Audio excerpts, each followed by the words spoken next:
Selamat pagi pemirsa, apa kabar Anda pada pagi hari ini? Senang sekali saya Ibnu Fadil dapat menemani Anda di Berita Kaltim hari ini.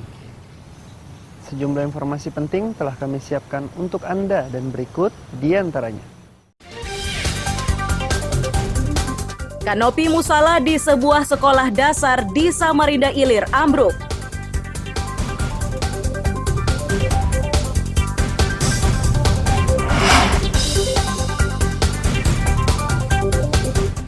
Tiga individu orang utan dilepas liarkan di kawasan hutan lindung Batu Mesangat, Kabupaten Kutai Timur.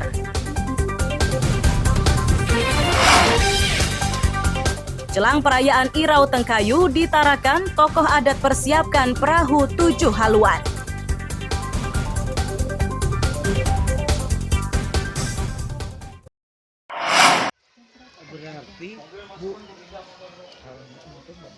Kanopi musala SD Negeri 004 Samarinda Ilir Kamis siang ambruk.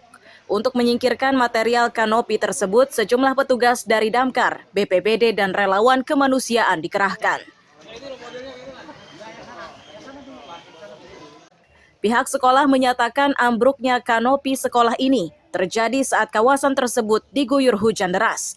Saat kejadian, semua anak didik berada di dalam kelas sehingga korban jiwa dapat dihindari.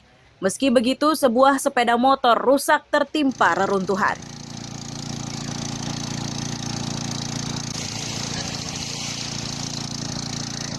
Kejadian ada kanopi di depan musola SD 04 itu roboh pada saat hujan lebat.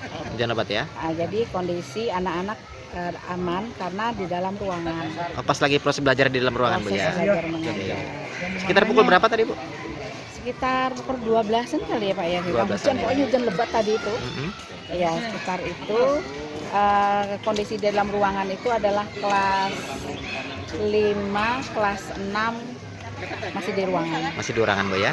Kelas 1 sudah pulang, berganti kelas 2 yang sudah di ruangan. Untuk menyingkirkan material kanopi, petugas mengerahkan sejumlah alat pemotong besi agar proses pengerjaannya bisa lebih cepat.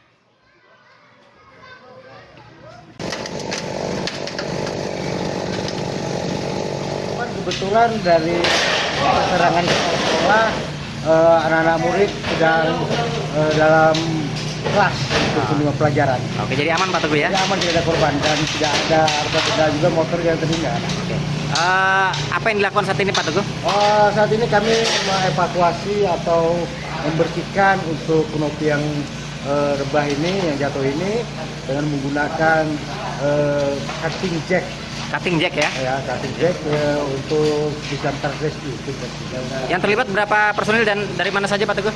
Yang terlibat dari BPBD, dari Damkar Kota Samarinda dan beberapa relawan yang ada di sini, dan tadi saya lihat ada tempat dari tim Tagana.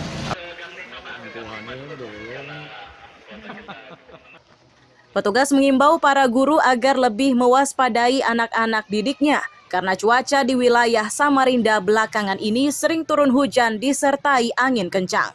Iswanto melaporkan dari Samarinda.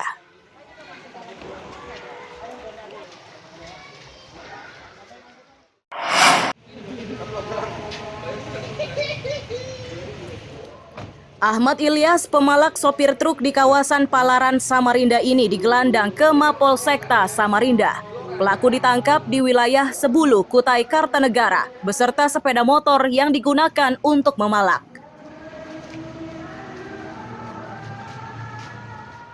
Kapolsekta Palaran menyatakan Ahmad Ilyas ditangkap setelah aksinya direkam melalui ponsel milik sopir truk yang jadi korban.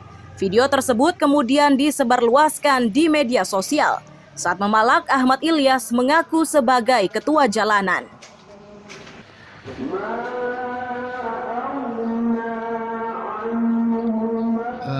Karena kita dari medsos yang kita ketahui itu langsung dari Polsek, opsionalnya menindaklanjuti, kita dalami, akhirnya keberadaan orang tersebut kita dapati di Sebulu Blora. Artinya bukan warga setempat? Bukan warga setempat, bukan warga setempat ya. Saat ini sudah diamankan komandan ya? Sudah kita amankan, ini lagi dialami di Polsek. Oke, siap. Ada selain itu motornya yang digunakan kemudian? Sudah kita amankan juga motornya. Digunakan. Apa Pak keamanan? Dalam rekaman berdurasi 13 detik tersebut, pelaku meminta uang kepada sopir yang kebetulan melintas di Stadion Palaran. Saat ini pelaku masih dimintai keterangan di kantor polisi. Akibat ulahnya tersebut, pelaku terancam hukuman 9 tahun penjara. Iswanto melaporkan dari Samarinda.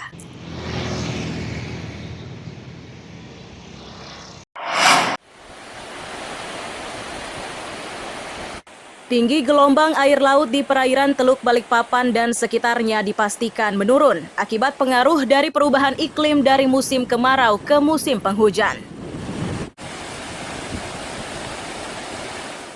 Kepala BMKG Balikpapan menyatakan, saat musim panas tinggi gelombang air laut di Selat Makassar yang mencapai 1,5 meter kini turun menjadi 0,75 meter. Meski begitu, BMKG mengimbau warga tetap waspada, terutama saat terjadi air pasang atau rob. Pada saat itu biasanya berpotensi terjadinya gelombang yang cukup tinggi.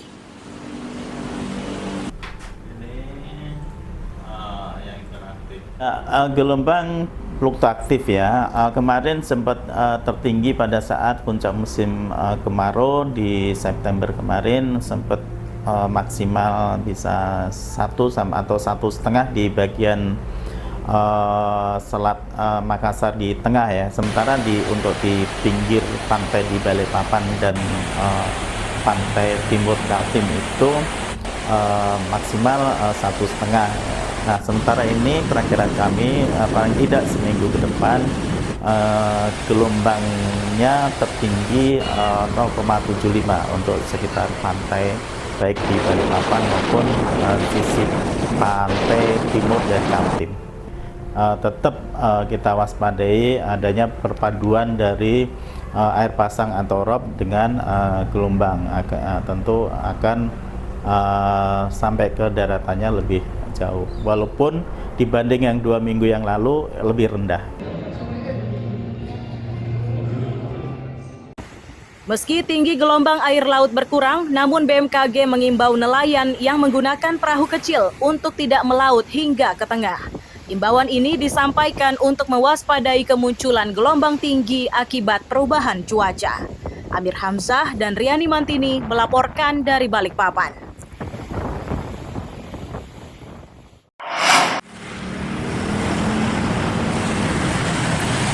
PT Pertamina Patraniaga kembali melakukan penyesuaian harga BBM non-subsidi jenis Pertamax Series dan Dex Series yang diberlakukan per 1 Oktober 2024. Pertamax Turbo dari harga Rp14.400 menjadi Rp13.550 per liter.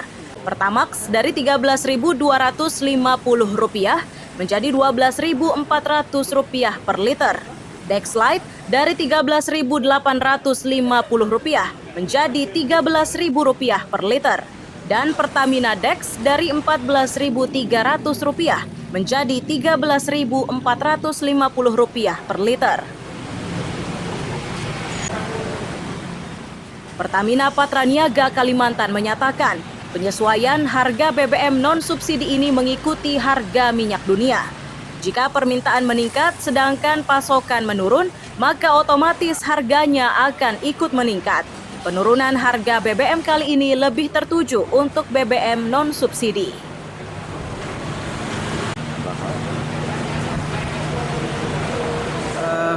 Harga BBM non-subsidi itu memang seharusnya kan memang mengikuti harga minyak dunia ya, harga yang ada di pasaran. Dan untuk bulan Oktober ini kita juga melakukan penyesuaian karena memang kecenderungannya turun, kita juga menurunkan harga non-subsidi.